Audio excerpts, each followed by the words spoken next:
বাড়িয়ে বন্যান্ত মানুষের জন্য সহযোগিতা করি। আসসালামু আলাইকুম। আমরা যে যা করি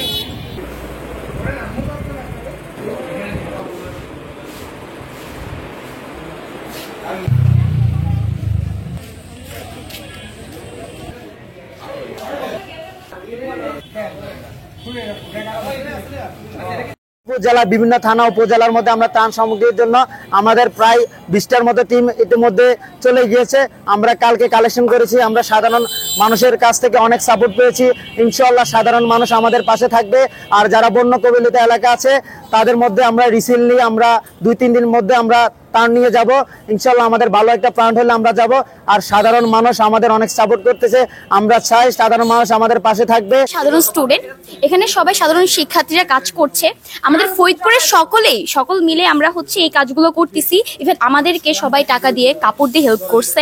ইভেন আমরা যারা করতেছি এটা হচ্ছে যারা পুরুষের জামা কাপড়, মহিলাদের জামা কাপড়, শাড়ি, আর মেয়েদের হচ্ছে জামা কাপড় যেগুলা, আর বাচ্চাদের হচ্ছে জামা কাপড়, ওইগুলো আমরা আলাদা আলাদা প্যাকিং করে ওইগুলো আমরা পাঠাচ্ছি।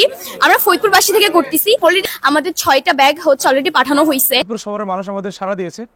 এখানে শুধু ছাত্ররাই না, এখানে অন্যান্য মানুষ আমাদের বিভিন্নভাবে সহযোগিতা করছে। কেউ মেডিসিন, কেউ টাকা, কেউ পোশাক আশাক, কেউ দিয়ে আমাদের পাশে দাঁড়াচ্ছে। এরপর তো আমাদের 3টা প্রতিনিধি টিম অলরেডি গেছে। আমাদের কার্যক্রম শুরু হয়েছে বৃহস্পতিবার থেকে, তাই না?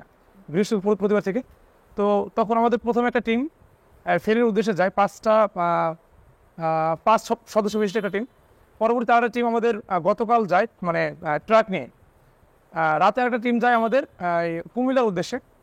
তো তারা খাবার দাবার নিয়ে তারা ফেনের উদ্দেশ্যে রওনা হয়েছে। এই পর্যন্ত আমাদের মোট আলহামদুলিল্লাহ কালেক্ট হয়েছে, এখান থেকে বলে দিচ্ছি যে 3,16,649 টাকা।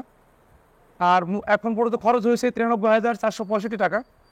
আর আলটিমেটলি আমাদের এখন হাতে আছে 2,25,684 টাকা। এখন আমাদের যারা কাজ করতেছে ডোনেট হিসাবে তারা এখন টাকা তুলতেছে। সামনে তারপরে ভালো কিছু মানে টাকার ফান্ডটা কী করবেন হবে, আমরা কোথায় যাচ্ছি এগুলো বিস্তারিত জানাবো।